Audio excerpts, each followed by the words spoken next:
Hello and welcome to this episode of The Unnoticed Show. Today I've got Sebastian Rusk joining me all the way from sunny Florida. Sebastian, hi, welcome. What's happening, Jim? Thanks for having me, buddy. Well, anywhere that has got a football team owned by a former British player should be on the show. But you're on the show not only because proximity to David Beckham, but also because you're a podcast specialist and have been for a long time. So tell us, Sebastian, 5,000 new podcasts have been registered with Buzzsprout in the last month. You're an expert. How do people start a podcast and, more importantly, keep one going? It comes down, number one, to why you're starting a podcast. Once you get clear with your why, as with a lot of things in life, business decisions, life decisions, what's the why behind actually doing something? I think when you find a true, authentic space of your why, which is, I've got a story to tell. I've got value to bring to the world. I know that if I'm able to communicate X, Y, and Z or A, B, and C, it's going to inevitably impact the listener for the better. It's going to allow me to do fill in the blank. Getting clear on why you want to start a podcast is first and foremost. I think the next thing in line is making sure that you're in line with your own level of commitment. Are you willing to do the work that needs to be done in order to launch the show, continue to produce the show, and continue to grow the show? All three components have to work simultaneously, or you're inevitably going to be headed to the podcast graveyard. So 5,600 new podcasts registered on Buzzsprout. Excellent. Talk to me at the end of the month, or talk to me at the end of next month, because statistics will still tell us that the average show doesn't make it past, say, 7 to 9 episodes. So last year, by the end of the year, we had roughly, 1 million podcasts in Apple iTunes or Apple Podcasts, whatever they're calling it this week. And by the end of the year, there was around 850,000. So there was 150,000 show drop off that went into pod fade, if you will, just based on shows that did not continue. I see it all the time. I'm in the business of helping people get to the finish line to start a podcast. Our biggest challenge for the past 5 years has been figuring out how to get somebody to continue and stay committed to what they originally did. So we're very careful when we're identifying shows we want to potentially launch, making sure that they understand not only the micro work that's involved, but the macro. Well, and you've got a background as an MC, and also you shared that your father was a DJ as well on radio for 30 years. So you've got a background in audio and entertainment. How important do you think it is that people that want to start a podcast not only have a why, but have a personality that's suited for podcasting? Is there a type of person that should be doing it and a type of person who should stick to writing or other forms of marketing, do you think? I think if you made a decision that this is something that you want to give a shot to, that you should definitely do it. And you shouldn't let anybody stand in the way of being able to do that. I think it's important to understand that I did grow up in a radio station, but that's because my dad would drag me there on weekends, cut tracks for the ads that he would go sell to local businesses. And when it was relevant to have a kid cut the track, I would do it in exchange for a Happy Meal at McDonald's. I was never excited about it, and I never had any desire to follow in his footsteps by any stretch of the imagination at all. However, like a buddy told me on the golf course a few months back, as I shared this story with him, man, Sebastian, our genes sure are powerful, aren't they? So sometimes what we don't even see as part of our upbringing or what we're exposed to ends up being a component to where we ended up. I wanted to find my place in the digital world of social media 5 years in, and decided to pivot while staying in the digital marketing, digital space, and do it with podcasting. Just so happened I grew up in a radio station, but I knew, like I did when I started my first company in 2010, that I knew more about social media than the average bear. And that in my book, I had no idea how I was going to make money when I first started in 2010. But the first advantage that I had was knowing more than the average person knows about Facebook or that Twitter thing or what's going on YouTube. And I was able to successfully turn that into a business based on bridging the gap in between I don't know to I know a guy that does know, and he's taught me, and now I do know. Now, with your business, which is Podcast Launch Lab, you help people to get their own podcast up and running. But most of us, podcasting is not a full-time gig, right? It's something that we do as a complement to the rest of our lives, right? How do you help people to embed podcasting as one part of an overall promotion or organizational strategy as opposed to going all in? Because that's the temptation, is to throw yourself 100% to podcasting, find you're not getting the listenership, you're not getting the revenue, you lose heart, right? Quite quickly, maybe. How do you help people to kind of scale over time, Sebastian, their ambitions for their podcast and the role it can play in their overall life?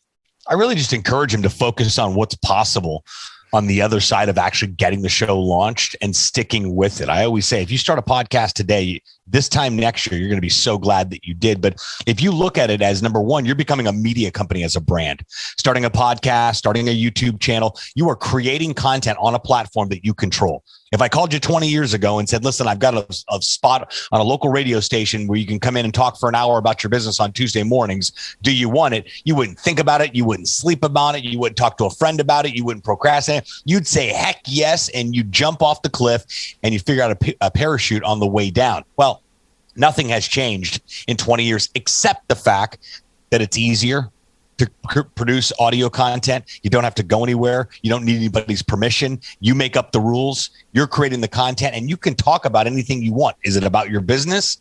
Does it complement your business?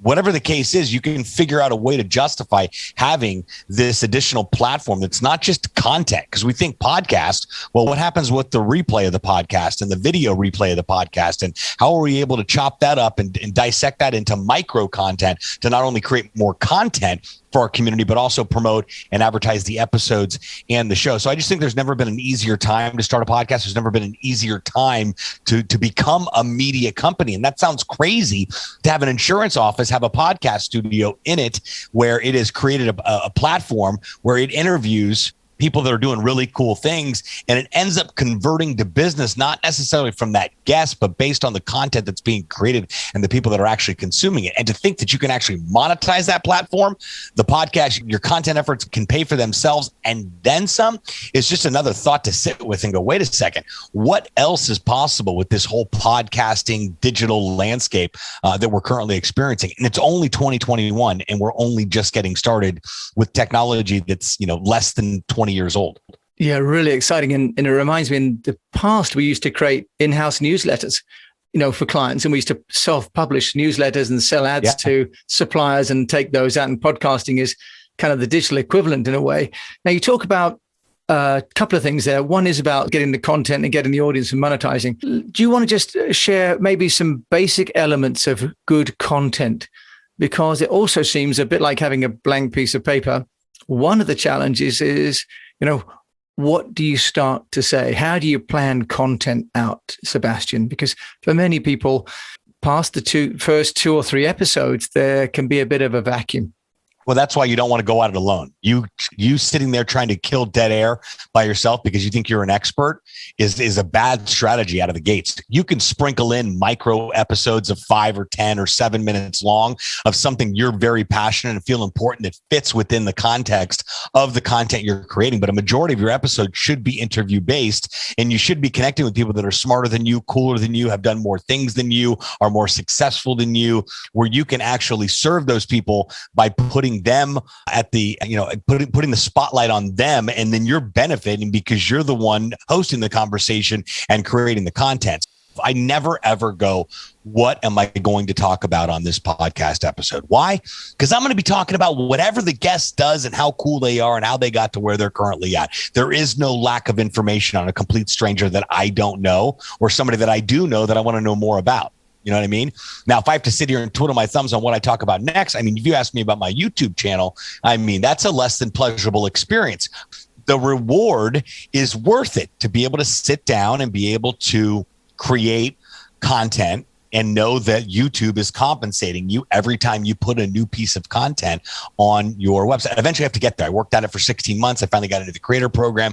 I built the channel. And now every piece of content that I do put up is being monetized. So that now I can really, in addition to people calling and saying, hey, I've watched your video and I need help starting a podcast. So both of those components are enough information for me to say this is well worth my time to invest, even though I hate it. I don't hate it, but that's a strong word. But Again, less than pleasurable to go in. What's not less than pleasurable? Getting a check from YouTube and having a phone call from a complete stranger that said, I just binge watched most of your channel, still confused about starting a podcast, and I want to hire you.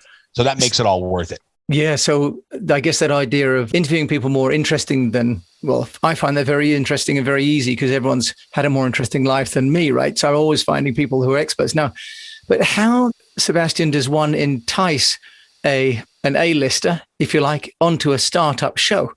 Is that important, or can it just be anybody? Because if you've got a show with almost no audience, how do you get someone on the show with you that other people want to listen to? I think there's a little bit of luck and persistence involved with that process, but it's just a matter of if I'm connected with somebody of notoriety and I've met them or connected with them at an event or whatever it might be, I've got a little bit of rapport built with them. And I've usually got a point of contact in order to get the conversation initiated to be able to get the person on. Now, it does take a significant amount of time. Every time I've sat down with Gary Vee, it's taken a little bit to be able to get him on the calendar and get him situated. And I think I've done it several times before. It's been through different interactions. The first time was one of his books came out. He did a book signing locally. That's the first time we met back in 2011.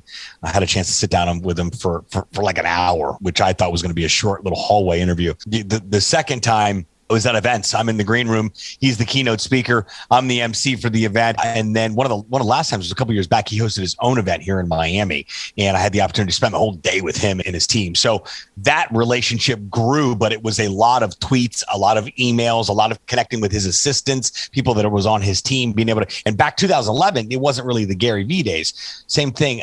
Marie Forleo, another total just rock star in the marketing space. She was 3 hotel rooms down from me at an event that I was the MC for, and she was attending, and she was leaving that morning. I was on my way to a production meeting, and we met in the elevator, and she's like, "You're doing a great job up there." And I'm like, "Can we finally get you on the podcast?" And then 2 months later, finally got her on. We had to reschedule it again because she was ill. So those are just some examples of some notable individuals within the digital space that aren't easily accessible, but you've got to work the angle as you get it. I don't know that continually asking and emailing is the way to go, because you got to understand these people get request upon request. And when you're reaching out to an A list or B list or whatever it might be, someone of notoriety, you need to figure out what's in it for them to take the time to be on your show. Forget about what's in it for you. We already know that. And if you think they're going to go share the episode and the content and you're going to be insta famous, it's just not going to happen. You got to remember, it's going to be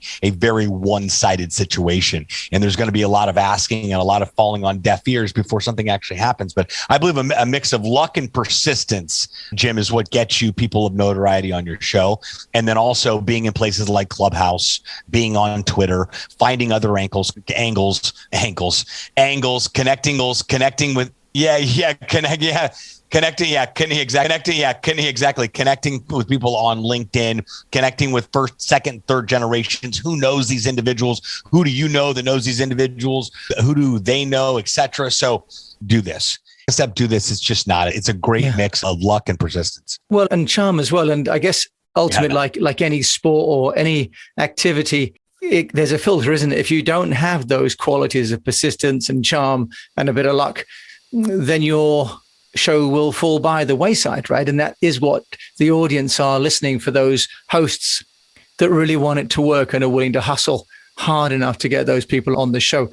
Now, you did mention as well, Sebastian, that you're able to monetize your show. That's a long way away from most people's expectation.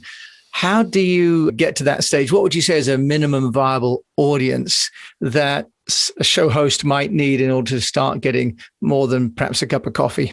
Well, I don't depend on my audience to monetize my show. So if you start right out of the gates, you can monetize your show right out of the gates, because I don't care who's tuning in and who's listening. Of course, it's great to have people download your show and to continue to grow the community. That is a goal of the show. The goal of being able to monetize the podcast is being able to have interesting conversations with interesting people that are doing really cool stuff, that are creating content, but do not have a podcast. Because guess what? Before or after the interview, I'm going to say, "Hey, Jim, when are you starting a podcast?" And if you've even had it remotely close to the chalkboard or on your list of to-dos, I'm your guy. Right. Okay. So are you then interviewing people that are potential customers, right? That's part of the strategy, right? Okay. That's a great idea. And I was talking to a guy called Stefan Tienpoint over here, also talking about, if you're hosting a podcast, interview your potential customers. and ask them questions, and it's the chat on and off. That's a great strategy. I wrote a whole chapter about that in my book about being able to identify your ideal client. And a lot of the shows that we launch are sales reps, insurance reps, people that have a book of business that they're continuing to grow. And they want to be able to be not only recognized within their existing community, but they want to connect with new people. If you're trying to sell employee benefits to a company, you're trying to get a hold of the CEO and you're cold calling this person every day, the gatekeeper has not lost their ability to do their job. In fact, the gatekeeper, I believe they firmly take a tremendous amount of pride in making sure that you never reach that CEO. However, if your approach is, hi, Mr. Gatekeeper, hi, Mrs. Gatekeeper, whatever the case is, I'd like to interview Mr. or Mrs. CEO, that's a whole different conversation, because now we're talking about an ego. We're talking about edification. We're talking about publicity. We're talking about additional exposure. And if you're smart about that and understand the ability to be able to embrace social selling through content, that's a winner chicken dinner all day long. I love that, winner chicken dinner. I haven't heard of that expression before, Sebastian. That's wonderful. But I think that's an unspoken about aspect of podcasting, is that actually podcasting can actually be a really good business development tool.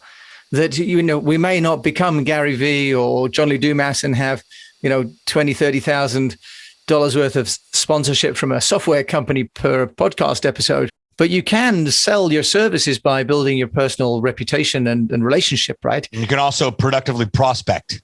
So you're going after those CEOs you want to sell stuff to. Well, you're going after them to get them on your show and help them. Interview them about their biggest struggles that they have pertaining to your solution.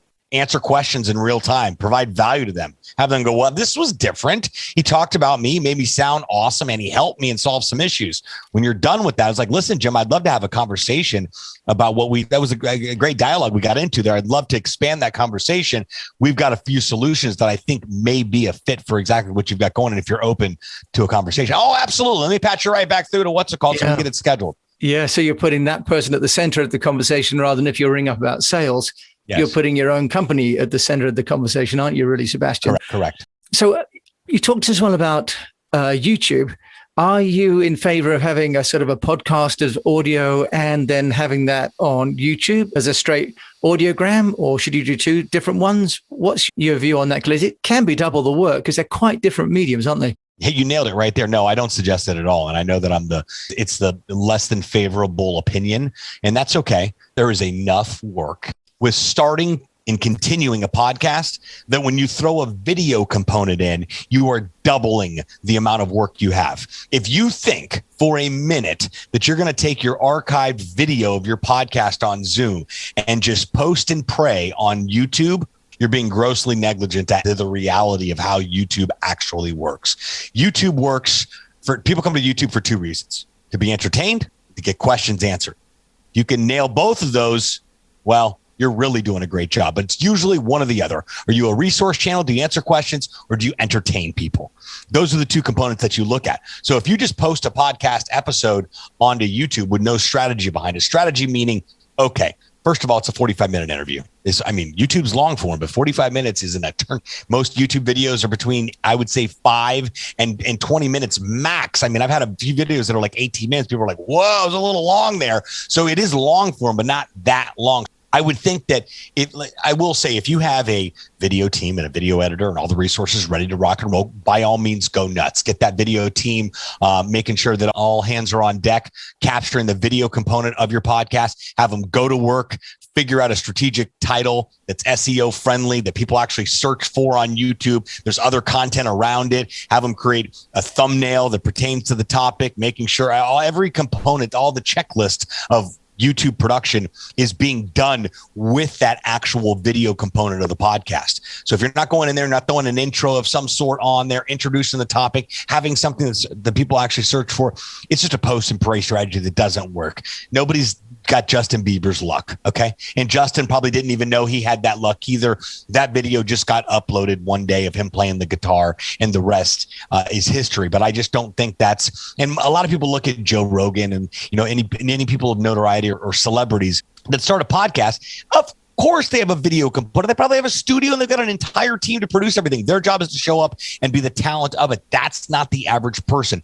Focus on getting really good at creating and recording podcast episodes, interviewing people. And then if you want to introduce a video component, take the archive video and chop it up into small bits of micro content, micro videos that are 30 seconds to 60 seconds long with 2 or 3 keywords as a title that really pique people's interest. So number one, it becomes a piece of content, but number two, it's also a call to action to listen to the actual episode. You can create 2, 3, 4, 5 pieces of those out of a 20 or 30 minute episode and post those throughout the week until the next episode drops. That's a great way to introduce a video. If you're going to use YouTube and you really are adamant about it, I'd look at YouTube Shorts, not the new feature they just opened up that's 15 seconds, but actually creating a short that's 1 to 2 minutes long, but very impactful that you can post and you can do SEO research on, etc.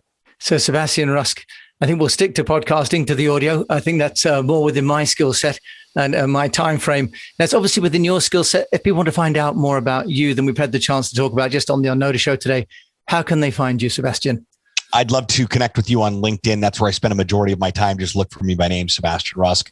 Also Instagram, I'm podcast launch guy. And if you're listening to this and you're thinking, I want to start a podcast, I just don't know where to start. Or I have a podcast and it's just not going the direction that I thought it would. I'd love to have a conversation with you, and you can schedule a call with me by going to podcastlaunchlabnow.com. I'm sure Jim will include that in the show notes. So don't worry about writing it down right now. Yeah, I will put all of those in the show notes. Sebastian Rusk joining me all the way from Florida. Thank you so much for sharing your passion and your wisdom about podcasting today with us all today. Thank you, Jim, for the opportunity. I really appreciate it. Great. You've been listening to Sebastian Rusk all the way over in Florida. Thanks again for listening to this episode of The Unnoticed Show. Do remember to subscribe. And also, if you like the show, please do share it and rate it on your player. Thank you so much for listening to this episode of The Unnoticed Show. I wish you well.